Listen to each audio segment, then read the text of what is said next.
నమస్తే, welcome to 7 institute. నేను సాయి కుమార్ అండి. ఈరోజు మనం సైకాలజీ అయిపోయింది. ఎక్స్ప్లెనేషన్ దేంది అంటే మనం పెట్టుకున్నటువంటి టెట్కు పేపర్ 1 సంబంధించినటువంటి గ్రాండ్ టెస్ట్ 1 సంబంధించినటువంటి ఎక్స్ప్లెనేషన్ నడుస్తుందండి. దానిలో సైకాలజీ అనేది కంప్లీట్ చేయబడింది. తర్వాత ఇప్పుడు తెలుగు చూద్దాం. తర్వాత మిగతా సబ్జెక్టులు కూడా చెప్తున్నారు సార్లు, అప్లోడ్ చేస్తుంటా, ర్యాండమ్గా వస్తూ ఉంటాయి. మీరు నోటిఫికేషన్ బెల్ ఐకాన్ పెట్టుకొని ఉండండి. నోటిఫికేషన్ వస్తుంది, స్పీడ్ పెట్టుకొని వినాలి. తినేటప్పుడు కానీ, టిఫిన్ చేసేటప్పుడు కానీ, టీ తాగేటప్పుడు వినాలి. ఎక్స్ప్లెనేషన్ 100% చాలా ఇంపార్టెంట్, ఎందుకంటే ఓరల్గా కవర్ అవుతుంది మొత్తం సబ్జెక్ట్ అంతా. ఓకే రైట్, చూద్దాం. ఇప్పుడు తెలుగు సంబంధించింది. ద్విత్వాక్షర పదాన్ని గుర్తించండి. ఇట్లాంటి ఇస్తారండి, ఇట్లాంటి ఇంతకుముందు కూడా రిపీట్ అయినాయి. చూడండి, దీంట్లో ద్విత్వాక్షర పదం ఏమున్నది, దానికదే ఒత్తున్నట్లయితే దాన్ని ద్విత్వాక్షరం అంటారు. అట్లా కాకుండా వేరే అక్షరానికి వేరే ఒత్తు వస్తే దాన్ని సంయుక్తాక్షరం అంటారు. ఓకేనా? ద్విత్వాక్షరం, సంయుక్తాక్షరం, సంశ్లేషాక్షరం 3 రకాలు ఉంటాయండి. ద్విత్వాక్షరం అంటే దానికదే ఒత్తు ఉండాలి. సో అలాంటిది ఏమున్నది ఇక్కడ, దేనికదే ఒత్తు వచ్చింది చూడు, యాకు యా ఒత్తు వచ్చింది ఇక్కడ, కాబట్టి ఇది ద్విత్వాక్షర పదం. ఓకే, ఇవన్నీ ఏమైతే సంయుక్తాక్షరానికి సంబంధించినటువంటి అయితే అండి. ఓకే రైట్, నెక్స్ట్ క్వశ్చన్ చూడండి. ప్రకృతి వికృతి మీదకి ఇక్కడ పడ్డదండి. వికృతి పదాన్ని గుర్తించండి అని అంటాడు. ఇక్కడ ఏంటిది, వికృతి పదాన్ని గుర్తించండి అని అంటాడు. ఏంటిది, దిశ అనే పదానికి వికృతి పదం ఏంటంటాడు. స్పెల్లింగ్లో కూడా ఇట్లాంటి చిన్న చిన్న పదాలకు స్పెల్లింగ్ చూడాలి. పెద్ద పదాలకు స్పెల్లింగ్ అవసరం లేదు. చిన్న పదానికి స్పెల్లింగ్ చూడండి. దశన, దశన, దశన, దిక్కు. చూడండి, దీనికి ఏంది, దిశ అనేది అవుతుందండి. ఇది మనం డైరెక్ట్గా నేను ఇట్లాంటి పదాలను పిక్ చేసి, ఇది టెక్స్ట్ బుక్ ఉన్నటువంటి లాస్ట్కి ఉంటాయి, దాంట్లోకి వెళ్ళి పిక్ చేసి మీకు ఇక్కడ ఎగ్జామ్లో ఇచ్చానండి. చూడండి, ఇక్కడ నేను ఏం చేశానంటే అపరిచిత పద్యం, అపరిచిత గద్యం అనేదాన్ని నేను ఇవ్వలే, హైడ్ చేసిన. ఎందుకు అనంటే అక్కడ మనకి ఎగ్జామ్లో వచ్చేది అపరిచితమైనది, కాబట్టి దాన్ని మనం ఇక్కడ ప్రాక్టీస్ చేసుకొని ఈజీ వస్తే మార్కులు ఎక్కువ వచ్చిన దాన్ని పట్టుకొని మనం టాలీ చేసుకోవద్దు. మనకు రావాల్సిన దాని మీదనే మనం దృష్టి పెట్టాలి. ఓకేనా, టెస్టులు రాసేటప్పుడు. రైట్, అందుకోసమని నేను అపరిచిత పద్యాన్ని, అపరిచిత గద్యాన్ని నేను ఇవ్వలేదు. ఎందుకంటే నువ్వు ఇక్కడ ప్రాక్టీస్ చేసినా కూడా అదే వస్తుందన్న గ్యారెంటీ లేదు కదా, కాబట్టి నేను ఇవ్వలే. మనం కవర్ చేసుకునే సబ్జెక్టులన్నీ ఎక్కువ ఇచ్చాను. చూడండి, నెక్స్ట్ క్వశ్చన్. స్తంభం అనే పదానికి వికృతిని గుర్తించండి. స్తంభం అనే పదానికి వికృతి ఏంటిది, కంబం అండి. ఓకేనా, చూడండి, ఇది కన్ఫ్యూజ్ అవుతారు. గుంజ, కొయ్య, కణం అన్నది నేను మామూలుగా ఇచ్చేసాను. స్తంభం అనే దానికి వికృతి పదం కంబం. Right, next question. రమనాథుడు అనే పదానికి ఉత్పత్తి అర్థాన్ని గుర్తించండి. ఇది నేను టెక్స్ట్ బుక్ ఎనికి నుండి పిక్ చేశాను. రమనాథుడు అంటే లక్ష్మి యొక్క భర్త విష్ణువు అండి. గుర్తుంచుకోండి, మీకు 100% ఇవే వచ్చే అవకాశాలు కూడా ఎక్కువ ఉంటాయి. రైట్, విష్ణువు దీని ఆన్సర్. Next question. సైన్యం అనే పదానికి ఉత్పత్తి అర్థాన్ని గుర్తించండి. 100% ఇది ఇలాంటివి చాలా ఇంపార్టెంట్ అండి. నేను పిక్ చేసినవి ఇప్పుడు గ్రాండ్ టెస్ట్లో మళ్ళీ సండే వస్తుంది, దాంట్లో కూడా మీరు చూడండి. ఇళ్ళకెళ్ళే 100% మీకు ఈ బిట్లు రాకపోతే మీరు ఒకసారి చెక్ చేసుకోరు. నేను చెప్తా నీకు మళ్ళీ ఎగ్జామ్ అయిపోయిన తర్వాత ఎక్కడికి వెళ్ళి మన దాంట్లోకి ఏడికెళ్ళి వచ్చినాయి అన్నది కూడా చూపిస్తా. సైన్యం అనే పదానికి వేగంగా వెళ్ళేదని అర్థం. వేగంగా వెళ్ళేదంటే డేగా ఇందులో ఉన్నదానికి. ఓకే రైట్, సైన్యం అంటే వేగంగా వెళ్ళేదని అర్థం. Right, next question.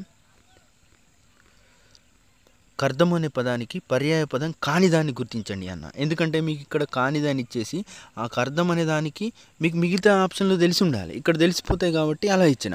కర్దం అంటే నానా పర్యాయ పదాలు బురద అవుతుంది, అడుసు అవుతుంది, పాకం అవుతుంది. అనలం కాదండి, అనలం అంటే అగ్గి.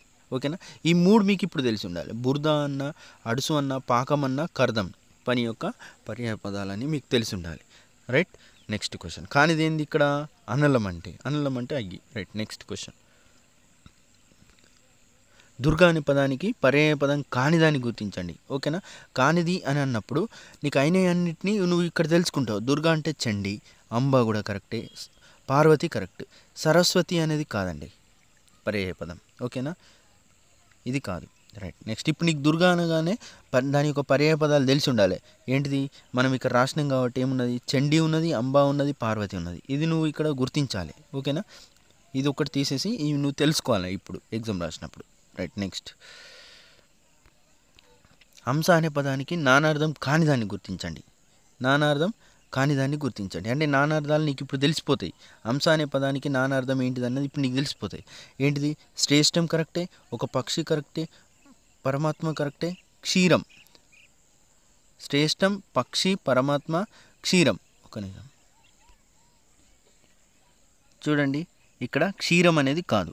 దేనికి మనకేమన్నది? హంస అనే పదానికి నానార్థం కానిది ఏంది అని ఇచ్చారు. ఇప్పుడు మీకు తెలియాల్సింది ఏంది? హంస అన్న నానార్థం, హంసకు శ్రేష్టము, ఒక పక్షి, పరమాత్మ. ఇది డైరెక్ట్ లాస్ట్ ఇయర్ డిఎస్సిలో వచ్చిందండి 2024లో. ఇది గుర్తించాలి మీరు. అంటే నీకు ఇప్పుడు తెలుసుకున్నది ఏంది? హంస అంటే శ్రేష్టం, ఒక పక్షి, పరమాత్మ. ఈ క్షీరం అనేది కాదు. Okay, right. Next question. వాలం అనే పదానికి నానార్థం కాని దాన్ని గుర్తించండి. Okay, right. వాలమని అంటే తోక కరెక్టే, పులి కరెక్టే, తల వెంట్రుకలు కరెక్టే, ప్రయత్నం కాదండి. ఓకేనా? వాల అనే పదానికి నానార్థాలు గుర్తించండి. నేను పికప్ చేసిన ఇంపార్టెంట్ గుర్తుంచుకోవాలి. ఇవి కావాలంటే మళ్ళోసారి చూడాలి మీరు ఇవే. వాలం అనే పదానికి నానార్థాలు కాని దాన్ని గుర్తించండి. అంటే అయినా నువ్వు తెలుసుకో ఇప్పుడు. ఏంటిది? తోక, పులి, తల వెంట్రుకలు. ఇవి గుర్తుంచుకోవాలి. పులికి తోక ఉంటుంది, తల వెంట్రుకలు ఉంటుంది. వాలం అంటే గుర్తుంచుకోండి. పులికి తోక, తల వెంట్రుకలు ఉంటుంది వాలం అంటే. రైట్. Next question. సామెత కాని పదాన్ని గుర్తించండి. ఇట్లుండి వేస్తాయండి, చాలా ఇంపార్టెంట్. తవ్వడిస్తే తంగెళ్ళు పీకాలే, ఇది సామెతేనండి. తవ్వడిస్తే ఇంకోటి మీకు కన్ఫ్యూజ్ అవుతూ ఉంటుంది. ఏంది సామెత అంటే ఏంటి సార్? జాతీయం అంటే మాకు సామెతకు జాతీయాన్ని గుర్తించడంలో చాలా ఇబ్బంది పడుతున్నాం సార్ అని మీరు అనుకుంటే నేనేం చెప్తానంటే, సామెత అనేది డబుల్ మీనింగ్ అర్థం ఉంటుందండి. మీరు గుర్తుంచుకోవాలి. సామెత అనేది డబుల్ మీనింగ్, చెప్పకనే చెప్పినట్టు ఉంటుంది. ఇది సామెత కిందికి వస్తుంది. ఓకేనా? సామెత ఉంటే. జాతీయం అని ఉంటే మామూలుగా ఉంటుంది, అది లోపల నిగూఢమైన ఒక అర్థాన్ని దాగి ఉండదు అది. కానీ సామెతలో నిగూఢమైనది వేరే అర్థాన్ని దాగి ఉంటుంది. ఓకేనా? మీరు బాగా అబ్జర్వ్ చేయాల్సి ఉంటుంది. చూడండి ఇక్కడ, సవ్వడిస్తే తంగెళ్ళు పీకాలి. Okay, right. సందిట్లో సడేమియా అన్నట్లు. Okay, right. నెక్స్ట్ ఏమంటాను? ఇంకోటి, గుండె చెరువైంది, కింద పడ్డ కాలు కింద పడ్డ మీద కాలు నాది అని అంటాడు. ఇది కూడా సామెతనండి. గుండె చెరువైంది అనేది ఏమైతే అంటే జాతీయం అవుతుందండి. దీనికి ఎలాంటి మీనింగ్, డబుల్ మీనింగ్ ఉండదు, డైరెక్ట్ అర్థం ఇస్తుంది. Okay, right. గుర్తుంచుకోవాలి. మీరు గుర్తుంచుకోవాల్సింది ఏంటంటే, సామెత అనే పదానికి కొంచెం డబుల్ మీనింగ్ వచ్చే అవకాశాలు ఎక్కువ ఉంటాయి. రైట్. గుండె చెరువైంది అన్నది మాత్రం కానే కాదు. Okay, right. అది జాతీయం. రైట్. ఇక్కడికి వెళ్ళి ఒకటి ఇచ్చాను చూడండి, మీరు కన్ఫ్యూజ్ అవుతారని. ఏమి ఇచ్చిన? కృష్ణమూర్తి యాదవ్ యొక్క రచన కానిదాన్ని గుర్తించండి అని అన్న. కానిదాన్ని గుర్తించండి అని అంటే రచన యొక్క గుర్తుంచుకోవాలి. తొక్కుడు బండ అతనిదే, శబ్నం అతనిదే. ఓకేనా? తొక్కుడు బండ, శబ్నం అనే రచనలు కృష్ణమూర్తి యాదవ్వి ఉంటాయండి. ఓకేనా? అతనిది కానిదేంది? రత్నమాల. ఈ రత్నమాల అనేది ఎందుకు ఇచ్చినంటే, అది సిరిశనగల్ కృష్ణమాచారిది. అది కూడా కృష్ణమూర్తి అని ఉంటుంది. అది కృష్ణమాచారిది సిరిశనగల్. అతని ఏముంటాయి? రత్నమాల, ప్రబంధం, ఇంకోటి ఏముంటుంది? రామానుజ చరిత్ర, కళాశాల అభ్యుదయం అతని యొక్క రచనలు. ఏంటిది? కళాశాల అభ్యుదయం, రామానుజ చరిత్ర, చిత్ర ప్రబంధం, రత్నమాల.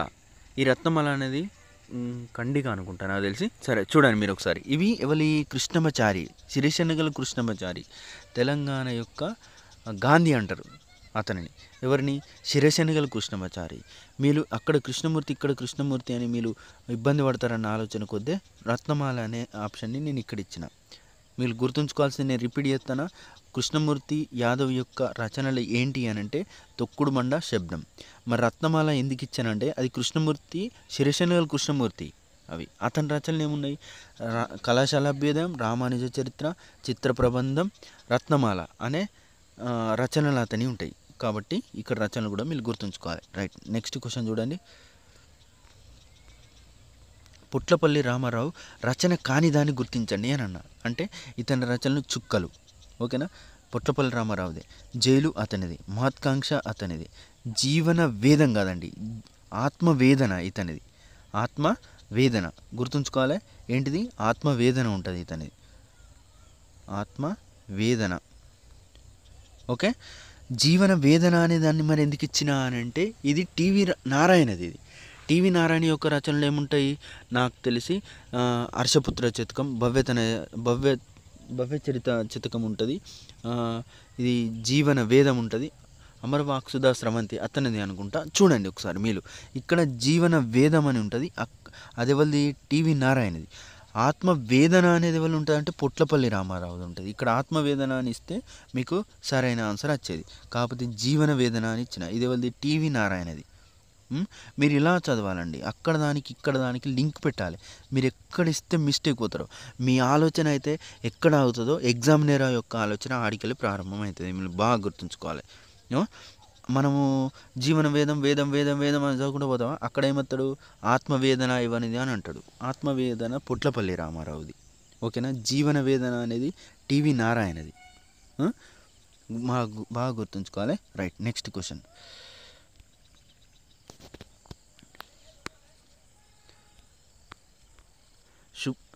భయోందోళనలు అనేది ఏ సమాసం అని అన్నాడు. ఓకేనా, ఇది గుర్తుంచుకోవాలి. భయాందోళనలు అంటే భయము మరియు ఆందోళనలు, ఇది ఏంది ద్వంద్వ సమాసం అండి. ఓకే రైట్, నెక్స్ట్ ఇది ప్రీవియస్ బిట్ అండి, మీరు చూడాలి ఇట్లాంటివి వస్తాయి, గుర్తుంచుకోవాలి.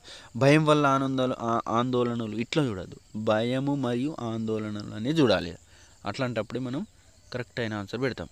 Okay right, next question.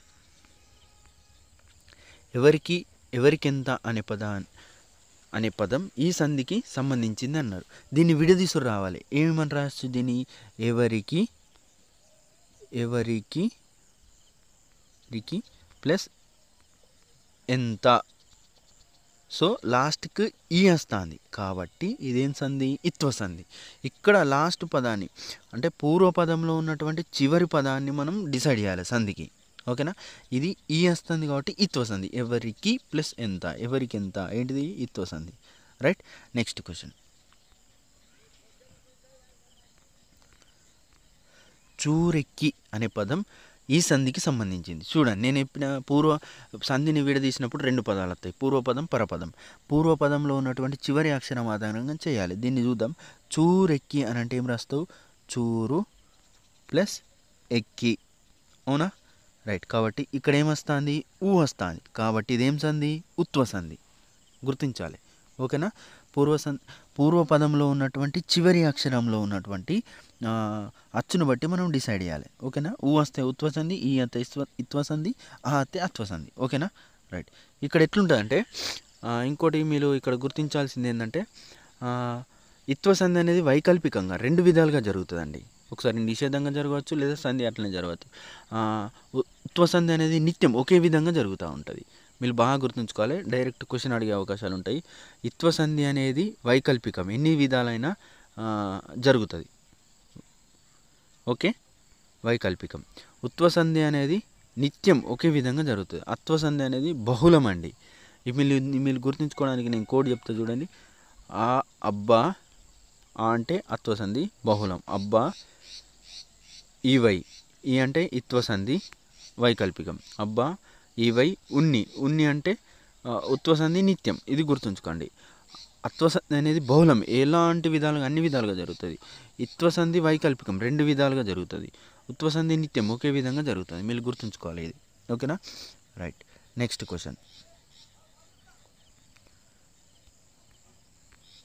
చేతులు కడుక్కో అనే వాక్యం దీనికి సంబంధించింది. అంటే వాక్యాలలో రకాలలోకి వెళ్ళిస్తాడండి, పక్క ఇలాంటివి వస్తాయి. చేతులు కడుక్కో అనేది ఏంటిది, చేతులు కడుక్కో విద్యార్థక వాక్యం కింద వస్తుంది. ఇది ప్రశ్నార్థక వాక్యమా కాదు, సందేహార్థక వాక్యమా, అనుమానం ఉంటే సందేహార్థక వాక్యం, అనుమతార్థక వాక్యం అంటే మీరు రావచ్చు పోవచ్చు వెళ్ళచ్చు అన్నట్టు జరుగుతూ ఉంటుంది. ఓకేనా, చేతులు కడుక్కోండి అనేది ఏంటిది, విద్యార్థక వాక్యం అండి. మళ్ళీ చూడండి, ఇక్కడ చేతులు కడుక్కో అనే వాక్యం దీనికి చెందినది, ఈ క్రియకి చెందింది అని అంటారు. ప్రశ్నార్థ వాక్యమా కాదు, ప్రశ్న గుర్తున్నదా లేదు, ప్రశ్నించే విధంగా ఉన్నదా లేదు. సందేహార్థ వాక్యం అంటే అనుమానం ఉందా, అవుతుందా కాదా అన్న పని ఉంటే అది సందేహార్థక వాక్యం. అనుమతార్థక వాక్యం అని అంటే ఏంటిదంటే అనుమతి ఇచ్చేది, మీరు రావచ్చు మీరు పోవచ్చు మీరు టీవీ చూడవచ్చు ఇట్లుంటే అనుమతార్థక వాక్యం. విద్యార్థక వాక్యం అంటే ఏంటిదంటే వేడుకునే విధంగా ఉంటుంది, మీరు చదవండి, మీరు అలంకరించండి, పూలదండ కూర్చోండి, మీరు డ్రెస్ వేసుకోండి, ఇలాంటివన్నీ దేంట్ల కిందకి వస్తాయి అంటే విద్యార్థ వాక్యం కిందకి వస్తాయి. ఓకేనా, వేడుకునే విధంగా ఉంటాయి. Right, next question. రేపు ఇక్కడ చాలామంది చేశారండి. నేను కావాలని ఈ క్వశ్చన్ ఇచ్చాను. ఈడికెళ్ళి చాలామంది మిస్టేక్ చేసిండు. ఎగ్జామినర్ ఇక్కడికి వెళ్ళి పడేస్తాడు చూడండి. రేపు చుట్టాలు రావచ్చు అని నేను ఇక్కడ ఏం చేసిన, ఎక్స్క్లమరేటరీ సెంటెన్స్ ఇచ్చిన. ఎక్స్క్లమరేటరీ గుర్తిచ్చిన సెంటెన్స్ కాదు. రేపు చుట్టాలు రావచ్చు అనే వాక్యం దీనికి సంబంధించింది. చాలామంది నేను గ్రాఫ్ చూసిన ఇక్కడ ఏం చేశారంటే అందరు దీనికి ఏమని పెట్టిర్రు అని అంటే ఆశ్చర్యార్థక వాక్యం చాలా సీదా గుర్తున్నది కాబట్టి పెట్టేశారు. అలా ఉంటే తప్పు. అలా చూడదు. మీనింగ్ చూడండి, ఇక్కడ ఏమున్నది, రేపు చుట్టాలు రావచ్చు రాకపోవచ్చు. అర్థమైందా? అలా అంటుంటే ఏం చేయాలి మనం, అనుమానం గింట ఉంటే ఏం చేయాలి, సందేహార్థ వాక్యానికి వెళ్ళిపోవాలి. చూడండి సార్ మీరు ఎక్స్క్లమేటరీ సెంటెన్స్ గుర్తిచ్చారు కాబట్టి అది ఆశ్చర్యార్థక వాక్యం సార్, ఆశ్చర్యార్థక గుర్తిచ్చారు అంటారు. నేనేమంటా అంటే ఇంకో క్వశ్చన్, ఇతని పేరు రామయ్యన సీతయ్యన అని క్వశ్చన్ మార్క్ ఎత్తా. ఈ క్వశ్చన్ మార్క్ ఉన్నదని సార్ ఇది ప్రశ్నార్థక వాక్యం అనదు. ఇతని పేరు రామయ్యన లేదా రామయ్యన కృష్ణయ్యన, ఇతను వ్యవసాయదారుడా టీచరా, క్వశ్చన్ మార్కులు వస్తున్నాయి. అయినప్పటికీ అదేంటిది, సందేహార్థ వాక్యం కిందికి రావాలి. అర్థమవుతుందా? బాగా అర్థం చేసుకోండి. అక్కడ మనం ఉన్న గుర్తుని బట్టి చూడద్దు, అక్కడ ఉన్నటువంటి మీనింగ్ని సందర్భాన్ని బట్టి చూడాలి. అతను రామయ్యన సీతయ్యన, ఇక్కడ అంటారు రామయ్యన క్వశ్చన్ మార్కే ఉంటుంది, సీతయ్యన అని క్వశ్చన్ మార్కే ఉంటుంది. కాకపోతే ఏంటిది, అది ప్రశ్నార్థ వాక్యం కాదు, అది ఏంటిది, సందేహార్థ వాక్యం. వర్షాలు పడవచ్చు పడకపోవచ్చు, సందేహార్థ వాక్యం. ఓకేనా? మనకు సందేహం వింటుంటే దాని సందేహార్థ వాక్యంకి వెళ్ళిపోవాలి. ఇక్కడ చాలామంది 0.1% మాత్రమే కరెక్ట్ చేశారండి ఈ క్వశ్చన్ని, నేను పికప్ చేసిన దాంట్లోకి వెళ్ళి. ఓకేనా? అందుకే ఇట్లాంటి క్వశ్చన్లని అనాలసిస్ వినాలి. మళ్ళీ ఎగ్జామ్ రాసినప్పుడు మనం తినేటప్పుడు లేదా పడుకునేటప్పుడు స్పీడ్ పెట్టేసి టక వినాలి. అబ్బా నేను మిస్టేక్ చేసిన ఈడ అన్నది నీకు గుర్తునిపోతుంది. అందుకోసమే నేను ఈ ప్లానింగ్ పెట్టించిన మా వాళ్ళతోటి. ఎక్స్ప్లెనేషన్ టైం వేస్ట్ అయితే సార్ అన్నా కూడా తప్పదు, టైం వేస్ట్ అయినా మంచిది, కానీ వాళ్ళకు తెలవాలి 100% వాళ్ళ మిస్టేక్లు ఏదో చేస్తున్నారో తెలవాలని మా వాళ్ళతోటి పట్టుబట్టి మరి మా టీంతో చేపిస్తున్న ఎక్స్ప్లెనేషన్ మీకోసం వినండి.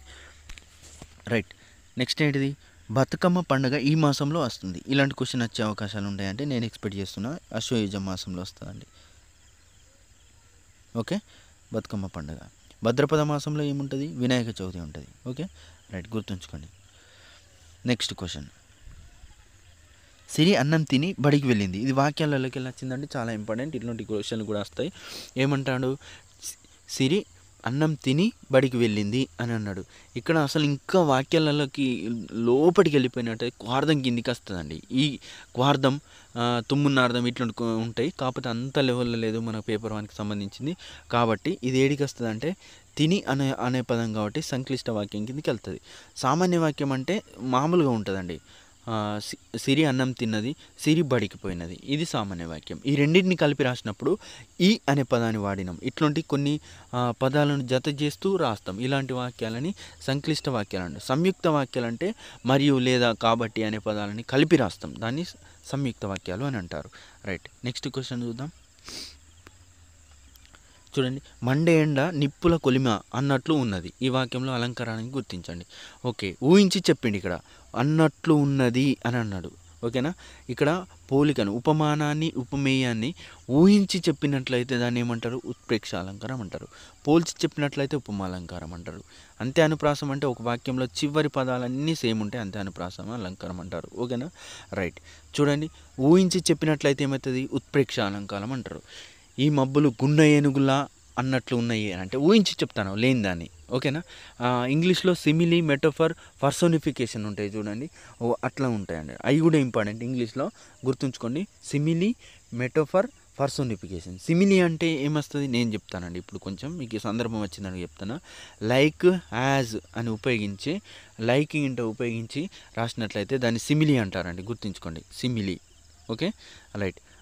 మెటోఫర్ అంటే లైక్ లేకుండా పోల్చడం. ఇప్పుడు ఎగ్జాంపుల్ తీసుకుంటా, చిరంజీవి ఈజ్ లైక్ టైగర్ అన్న అనుకో, లైక్ వచ్చిందంటే simile. Chiranjeevi is a tiger అన్న, డైరెక్ట్ లైక్ బీకు ఉపయోగించకుండా డైరెక్ట్ టైగర్ అన్న. సో ఇదేమవుతుంది, మెటోఫర్ అవుతుంది. పర్సోనిఫికేషన్ అంటే ఏంటిదంటే జంతువులు జంతువులు చేసే ఒక పనిని వేరే వస్తువులు చేస్తున్నట్లు చూపించడం. ఎట్లా, స్టార్స్ లైకింగ్ డ్యాన్స్ అంటారు, అంటే బటర్ఫ్లై లైకింగ్ డ్యాన్స్ అంటారు. అంటే చెప్తున్నా, నాకు అంత ఇంగ్లీష్ రాదు, జస్ట్ నేను మనం బట్టి పట్టినట్టు గుర్తుంచుకోవాలి. అంటే ఇతరి ఏంటి జంతువులు చేసినట్టు చెప్తే దాన్ని వస్తువులు జంతువులు చేసే యొక్క పనిని చెప్పినట్లయితే దాన్ని ఏమన్నా అంటారంటే పర్సోనిఫికేషన్ అంటారు. లైక్ ఉపయోగించి చెప్తే సిమిలి అంటారు. లైక్ లేకుండా పోలికని చెప్తే మెటఫోర్ అంటారు. ఈ 3 గుర్తుంచుకోండి, మీకు టెట్లో ఇప్పుడు వస్తాను పక్కా బిట్టు. Right, next question.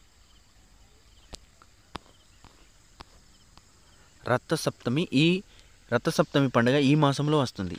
దేంట్లో వస్తుంది అంటే ఇది మాఘమాసంలో వస్తుందండి. ఇది గుర్తుంచుకోండి, పక్కా ఇట్లాంటి వచ్చే అవకాశాలు ఎక్కువ ఉంటాయి. రథసప్తమి అనే పండుగ అంటే మాఘమాసంలో వస్తుంది. ఇది గుర్తుంచుకోవాలి. కొన్ని పండుగలు కావాలని ఇచ్చాను, గుర్తుండాలని. అక్కడక్కడ మీరు చదివేటప్పుడు స్ట్రెచ్ చేయాలి ఇట్లాంటి ఏ మాసంలో ఏ పండుగ వస్తుందని. Right, next question. తెలుగు 60 సంవత్సరాలలో చివరి సంవత్సరం. తెలుగులో ఉన్నటువంటి 60 సంవత్సరాలు గుర్తుంచుకోవాల్సిన అవసరం లేదు. 5వ తరగతి తెలుగులో ఉంటుందండి. ఇది 60కి 60 గుర్తుంచుకోవద్దు. ఫస్ట్ గుర్తుంచుకుంటారు మీరు. ఫస్ట్ది, సెకండ్ది, తర్వాత 60 చివరిది, మళ్ళీ మధ్యలోది 30వది. ఇది గుర్తుంచుకోండి సరిపోతుంది. ఓకే, ఫస్ట్ది, సెకండ్ది, 60వది, మళ్ళీ మధ్యలో ఏముంటాయి 30వది. ఇది గుర్తుంచుకోవాలి. ఇది షష్ఠి వర్షమో ఏదో అని అంటారు. మీరు బాగా ఒకసారి చూసి 5వ తరగతి తెలుగులో ఉంటుంది, గుర్తుంచుకోవాలి. ఓకేనా. Right, next. గిల్లిదండ ఆటకు మరో పేరు ఏమిటి? ఇది లాస్ట్ గత టెట్లలో కూడా ఇది వచ్చిందండి క్వశ్చన్. ఇది చాలా ఇంపార్టెంట్. గిల్లిదండ అంటే మన స్వదేశీ క్రికెట్ అంటారండి. ఇది స్వదేశీ క్రికెట్. దాన్ని ఏంటిది? చిర్రగోన. ఓకేనా. స్వదేశీ క్రికెట్ అంటారు కానీ క్రికెట్ కాదు. ఓకేనా. చిర్రగోన అంటే ఒక కట్టే ఉంటుంది, దాంతో ఆడతారండి. వన్ సైడ్ ఎక్కి. చిన్నపిల్ల 90 కిడ్స్కి అయితే 100% తెలిసి ఉంటుంది. Right, next question. పాచికల ఆటకు మరో పేరు. ఇది గుర్తుంచుకోండి. అక్కడ కొన్ని గుర్తుంచుతానండి. బాలికలు ఆడే ఆటలు ఉంటాయి, బాలురు ఆడే ఆటలు ఉంటాయి. ఇవన్నీ కొన్ని గుర్తుంచుకోవాలి. మీకు ఇవన్నీ ఇచ్చేసిన ఒకసారి చూడండి. ఇవన్నీ ఇందులో ఏమున్నాయంటే పాచికల ఆటకు మరో పేరు ఏంటంటే అక్షర క్రీడ. ఇది బాగా గుర్తుంచుకోవాలి. నాకు ఎందుకు అనిపిస్తుంది ఈ క్వశ్చన్ వస్తుందని. మీరు ఆ క్వశ్చన్ వచ్చినప్పుడు గుర్తుకొస్తాడు, సార్ పక్కా చెప్పిండు ఇదే వచ్చింది అన్నట్టు. పాచికల ఆటకు మరో పేరు ఏంటిదంటే అక్షర క్రీడ. గుర్తుంచుకోండి, అక్షర క్రీడ. తెలుగుని నేను లాస్ట్ వరకు మొత్తం నేను రాసుకున్నటువంటి నోట్స్ని మీకు ఎక్స్ప్లెయిన్ చేస్తాను. అయ్యే చదవండి సరిపోతుంది. Maximum more than enough. అదిగా అంతకన్నా ఎక్కువ పోవద్దు. టైము గంటలు అయిపోవాలి తెలుగు మన లాస్ట్ వరకు వస్తే. Okay, right. తెలుగు భాష రాష్ట్రాలైన తెలంగాణ, ఆంధ్రప్రదేశ్. ఇది మెథడాలజీ అండి. చూడండి, తెలుగు భాష రాష్ట్రాలైన తెలంగాణ, ఆంధ్రప్రదేశ్ రాష్ట్రాలను 4 భాషా మండలాలుగా విభజించిన వ్యక్తి ఎవరు అని అంటారు. ఇది మెథడాలజీ మీకు ఇచ్చినండి, గుర్తుంచండి. ఇది బద్రిరాజు కృష్ణమూర్తి అండి. బద్రిరాజు కృష్ణమూర్తి. రైట్, గుర్తుంచండి. ఇట్లాంటివి చాలా ఇంపార్టెంట్, అక్కడక్కడ ఉంటాయి, చూడాలి మనం. ఇది ఒకటి. ఇంకోటి ఏంటిది? వీరగంధం తెచ్చినాము, వీరులెవరో తెలపండి అని నినాదాన్ని ఇచ్చింది ఎవరంటారు? ఇది చాలా ఇంపార్టెంట్ అని. ఇది ఎందుకంటే తెలంగాణ మూమెంట్లో కూడా ఉంటుంది. ఎవరన్నా లెక్చరర్ కానీ టీచర్ కానీ చేసినప్పుడు తెలుగు మెథడాలజీ వాడితే ఇది పక్కా వేసే అవకాశాలు ఉంటాయి. ఇది ఎవరంటే త్రిపురనేని రామస్వామి అండి. ఇది వీరగంధం తెచ్చినాము, వీరులెవరో తెప్పండి, Ramaswamy, Tripuraneni. Right, next question. ఏంటిది? స్వాగతం అనగా అంటే ఏంటిదంటే, స్వాగతం అంటే గుణగణం, తనలో తానుకు సంబంధించినటువంటి అంశాలను తనలో తాను ఇతరులకు వినబడనట్లుగా గునుగుతూ ఉంటాడు. ఇదేంటిదంటే స్వాగతం. తన గురించి తానే చెప్పుకుంటాడు, మాట్లాడుకుంటూ చెప్తారండి ఇది. ఓకే, ఇది స్వాగతం కిందికి వస్తుంది. Right, next question. చూచిరాతలను రాపించే సరైన విధానాన్ని గుర్తించండి. నేను ఇప్పుడు స్కూల్లో చూస్తాను, పిల్లలకు ఇప్పటి వరకు కూడా చక్కగా సూచిరాతలు ఎట్లా రాయాలని కూడా తెలియదు. అంటే మన సార్లు అక్కడ ఇంప్లిమెంటేషన్ చేయకపోతారు. అసలు సూచిరాత అనేది ఎట్లా రాయాలి అంటే ఫస్ట్ అక్షరంలో ఫస్ట్ లైన్లో మనం పెట్టిస్తాం. దాన్ని చూసుకుంటా కింది నుంచి పైకి రాసుకుంటూ రావాలి. ఓకేనా. ఎందుకంటే ఇది ప్రతిసారి ఇక లైన్ రాసినప్పుడు అతను మళ్ళీ మీద కనబడేది మనం రాసింది. ఇది రాయాలన్నా మనం రాసింది. కాకపోతే పైనుండి కిందికి రాస్తూ ఉంటారు. ఇక్కడ రాస్తాడు, ఇక్కడ రాసిన తర్వాత ఏమైతే పై లైన్లో మనం పెట్టిస్తాం. యాక్చువల్గా పై లైన్లో మనం పెట్టినప్పుడు అతను ఏం చేస్తాడు? ఇక్కడ చూసి రాస్తాడు. ఇది రాసేటప్పుడు ఏం చేస్తాడు? ఇక్కడిదే చూస్తాడు. ఇది రాసేటప్పుడు ఇక్కడిదే చూస్తాడు. అందుకోసం అనేది అట్లా చేస్తే రైటింగ్ బాగా రాదు. కాబట్టి దానికి ఎట్లుంటుంది, నియమం ఎట్లుంటుంది అంటే, సూచిరాతల్లో పైన మనం పెట్టిస్తే దాన్ని చూసుకుంటే కింది నుండి పైకి రావాలి. ఓకేనా. ప్రతిసారి మన లైనే కనబడుతుంది మీది. అందుకోసమని ఎక్కడికి వెళ్ళి మనం పెట్టించిన పై లైన్ మనం పెట్టించిన దాన్ని కింది లైన్ నుంచి పైకి రావాలి. ఓకే, రెండో ఆప్షన్ అండి దీనికి ఆన్సర్. రైట్, నెక్స్ట్ క్వశ్చన్ చూడండి ఒకసారి. కింది వానిలో అనునాసికాలను గుర్తించండి. ఈ పక్కా వస్తుంది ఇటువంటి క్వశ్చన్. యారావాలు, అంత్యాలు, ఇవన్నీ కచ్చట తప్పలు, సరళాలు, పర్షాలు, ఈ 3వ తరగతి, 4వ తరగతి, 5, 6 తరగతులు ఉంటాయి. ఈ బాగా చూడండి, వీడికెళ్ళి వస్తుంది. ఏంటిది? ఇని నామాలు, ఇని నా మా అన వస్తుంది, ఇక్కడ మా పడ్డది. రైట్, ఇదండి ఆన్సర్. ఓకేనా. Right, next question, last question అండి తెలుగులో. అధికార భాషా చట్టాన్ని ఏర్పాటు చేసిన సంవత్సరం 1963 అండి. ఇది గుర్తుంచుకోండి పక్కా, ఇట్లాంటి రిపీట్ అయ్యే అవకాశాలు ఉంటాయి. చూడండి, ఇలాంటి క్వశ్చన్లు చాలా ఇంపార్టెంట్ అండి. అనాలసిస్ వినడం అనేది చాలా ఇంపార్టెంట్. ఎగ్జామ్ రాసలే కాదు, అనాలసిస్ అనేది వినాలి. ఓకేనా. రైట్, ఇని తెలుసుకోండి. నేను ఈ డిస్క్రిప్షన్లో మన వాట్సాప్ గ్రూప్ యొక్క లింక్ పెడతాను. మళ్ళీ రాయని వాళ్ళు ఎవరైనా ఉంటే రాసిన తర్వాతనే ఇది వినండి. ఎగ్జామ్కి సంబంధించిన గ్రాండ్ టెస్ట్ 1 లింక్ కూడా దీని డిస్క్రిప్షన్లో పెడతా, చూడండి. ఓకేనా. Right, thank you.